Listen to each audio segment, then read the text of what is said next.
দেখেন অবস্থাটা, সবকিছু শুনে মিলে আমি মুসলমান, চান্দা দেই, জিহাদের পয়সা দেই, সাথে সাথে থাকি, জামাতে নামাজ পড়ি, জিহাদের ময়দানে যাই।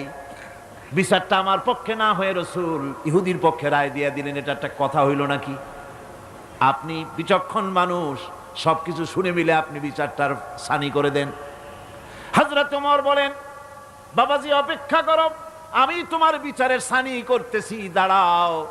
হযরত ওমর ঘরের মধ্যে ঢুকলেন, তরবারি নিয়ে আসলেন, খাপের থেকে তরবারি বার করে হযরত ওমর বলেন, যেই ব্যক্তি আল্লাহর নবীর ফয়সালা করার পর তা মানতে পারে না, তার সানি করতে আসে, তার ফয়সালা তো এই রকম করে করে দিতে হয়। তরবারি মারলেন, গর্দান পড়ে গেল।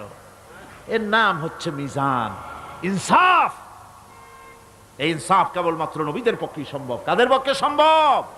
নবীদের পক্ষেই এই ইনসাফ করা সম্ভব।